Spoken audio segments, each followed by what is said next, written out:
वहीं सनातन की हुंकार भरने वाले बाबा बागेश्वर ने इस बार हिंदू राष्ट्र को लेकर बड़ी बात कह दी। बाबा बागेश्वर ने कहा कि ज्ञानवापी, मथुरा और राम मंदिर के बाद अब पीओके भी बहुत जरूरी है। भारत अब विश्व गुरु की यात्रा पर है और इसके बाद रुकना नहीं है। हमारे सहयोगी हिमांशु तिवारी ने उनसे एक्सक्लूसिव बातचीत की। तो हमारे साथ बातचीत करने के लिए हैं बागेश्वर धाम के धीरेन्द्र कृष्ण शास्त्री जी। राम मंदिर 22 तारीख को उद्घाटन हो जाएगा। प्रधानमंत्री ने बोला कि हर घर में सनातनी लोग बहुत खुश हैं। अब क्या राम मंदिर के उद्घाटन के बाद में एक नया भारत का इतिहास रचा जाएगा? स्वर्णिम भारत होगा। भारत अब विश्व गुरु की ओर अग्रसर है। इसके बाद यात्रा रुकनी नहीं है। श्री कृष्ण जन्मभूमि की तैयारी हो रही है और ज्ञानवापी का तो लगभग फैसला होने ही वाला है। और मथुरा को लेकर भी बात चल रही है, तो आपको लगता है कि मथुरा, काशी और राम मंदिर, ये तीन यदि हिंदुओं को मिल जाते हैं तो एक नए भारत का उत्थान होगा? निश्चित रूप से। अभी इसके साथ साथ पीओके भी बहुत जरूरी है।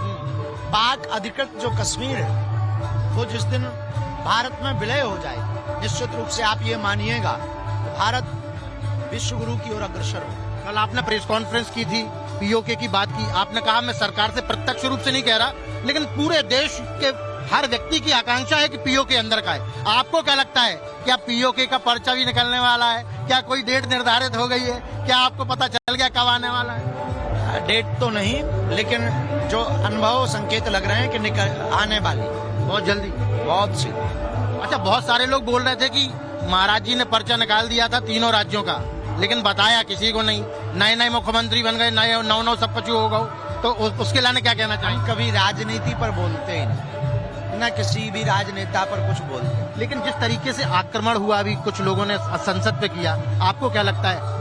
नहीं करना चाहिए, अधर्मी लोग थे। ये गलत है। भारतीय संसद हमारे यहाँ की सबसे व्यवस्थित जगह है सुरक्षा की दृष्टि से और हमारा सम्मान है। इसलिए भारतीय संसद पर ये जो आक्रमण हुआ घोर निंदनीय है। निश्चित रूप से ये देशद्रोहियों का काम है। एक अंतिम सवाल जानना चाहता हूं, क्योंकि सनातन पे बहुत सारे लोग पिछले कई दिनों से प्रहार कर रहे हैं, तमिलनाडु से लेके तमाम लोग, भले वो पॉलिटिकल लोग हैं, लेकिन क्या सनातन को, रामचरितमानस को टारगेट करना चाहिए? क्या मैसेज देना चाहेंगे उन लोगों के लिए? उन लोगों को यही कहना है कि वहाँ आसपास रहने वाले हिंदू उनको मुंह तोड़ जवाब दें, ताकि लौट करके इस प्रकार का कर्तव्य विचार करें। आपके टी राजा जो आपके शिष्य हैं वो भी बन गए? हाँ, सुना तो है, फोन आया था और बहुत प्यारे हैं, उनको बहुत बहुत साधुवाद। बहुत बहुत धन्यवाद हमारे साथ बातचीत करने के लिए। हिमांशु तिवारी, टाइम्स नाउ नवभारत के लिए विजय शाहू के साथ। संसद भवन की सुरक्षा में सेंध लगाने वाले सागर शर्मा के लखनऊ स्थित घर में आज दिल्ली पुलिस के अधिकारी पहुंचे और सागर शर्मा के परिजनों से पूछताछ की। घर का दरवाजा बंद कर सागर शर्मा के माता पिता और उसकी बहन से पूछताछ हुई और इस दौरान वीडियो कॉन्फ्रेंसिंग के जरिए सागर शर्मा की उसके परिजनों से बात भी करवाई गई। जांच एजेंसियां सागर शर्मा की पूरी कुंडली खंगाल रही हैं। पुलिस की टीम लखनऊ की उस दुकान में भी पहुंची जहां से सागर शर्मा ने वो जूते खरीदे थे जिसमें कैविटी बनवाई गई थी और जिन जूतों में वो कलर स्टिक छिपाकर संसद के अंदर गया था। दुकान के मालिक से भी टीम ने पूछताछ की, कई अहम जानकारियां हासिल करने की कोशिश की। संसद कांड के बाद आज दिल्ली पुलिस सागर शर्मा को लखनऊ लेके पहुंची है और लखनऊ में आलमबाग इलाके के सटाना शोरूम पे खड़ा हूं। आप देख सकते हैं, ये वो दुकान है जहां पर सागर शर्मा ने जो वो जूता खरीदा था जिसमें वो स्प्रे लेके गया था और इसी दुकान से उसने जूता खरीदा था। हमारे साथ मौजूद है उस दुकान के ऑनर।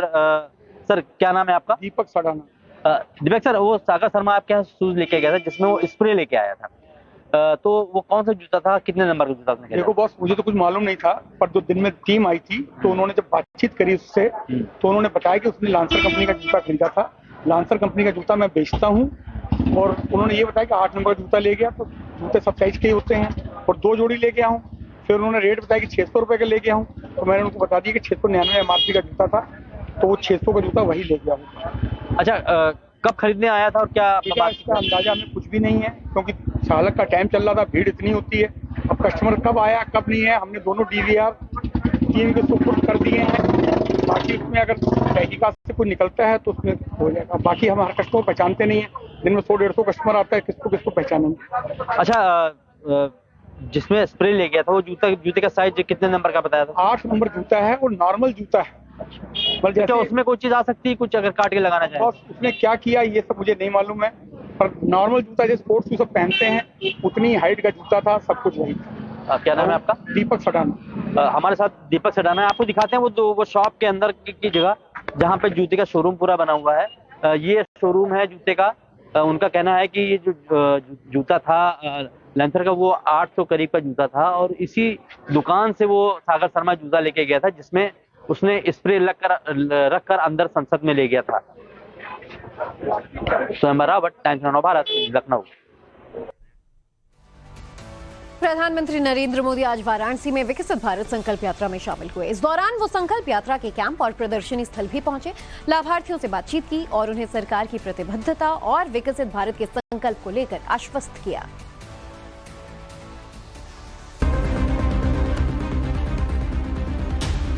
तो मैं एक सांसद के रूप में, आपके सेवक के रूप में आज सिर्फ इसमें आप ही की तरह हिस्सा लेने के लिए आया हूं। विकसित भारत पीएम मोदी का संकल्प है। सशक्त भारत पीएम मोदी का सपना है।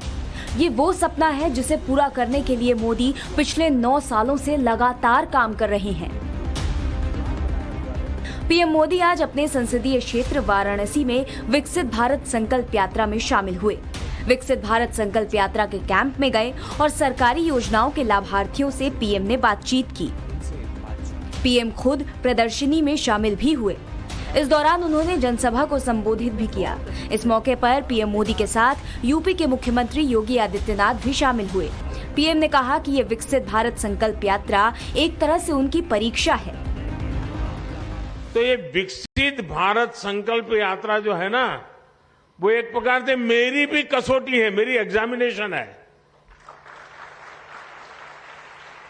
कि मैंने जो कहा था और जो मैं काम कर रहा था, मैं आपके मुंह से सुनना चाहता था और देश भर से सुनना चाहता हूं कि जैसा मैंने चाहा था वैसा हुआ है कि नहीं हुआ है। पीएम ने यह भी कहा कि इस यात्रा के कारण सरकारी अफसरों का मनोबल बढ़ रहा है और देश में गरीबी और अमीरी का भेद खत्म हो रहा है। गरीबी हटाओ नारा देना एक बात है, लेकिन एक गरीब कहता है कि मेरे घर में गैस का चूल्हा आते ही गरीबी और अमीरी का भेद खत्म हो गया। जब वो कहता है कि मैं पक्के घर में रहने गया तो मेरा आत्मविश्वास इतना बढ़ गया कि मेरे बच्चे सम्मान के साथ स्कूल कॉलेज में अपने दोस्तों के सामने खड़े रहने लगे। झोपड़ी में रहते थे बच्चे शर्मिंदगी महसूस करते थे, कच्चे घर में रहते थे बच्चे शर्मिंदगी महसूस करते थे, दबे हुए रहते थे, आत्मविश्वास नहीं था। पक्का घर मिलते ही दीवारें नहीं, पक्की छत नहीं, जिंदगी आत्मविश्वास से भर गई। प्रधानमंत्री ने 15 नवंबर को झारखंड के खूंटी से विकसित भारत संकल्प यात्रा की शुरुआत की थी। इस यात्रा में ऑन स्पॉट सेवाओं के तहत ग्राम पंचायतों में आईआईसी वैन के रुकने वाले स्थानों पर स्वास्थ्य शिविरों का आयोजन किया जा रहा है। विकसित भारत संकल्प यात्रा भारत के हर आखिरी नागरिक को सरकारी योजनाओं से जोड़ने का काम कर रही है। इसके लिए पीएम मोदी मिशन मोड पर काम कर रहे हैं, क्योंकि वो मानते हैं कि एक सशक्त नागरिक ही अपने राष्ट्र को सशक्त बना सकता है। Bureau report, times now Bharat.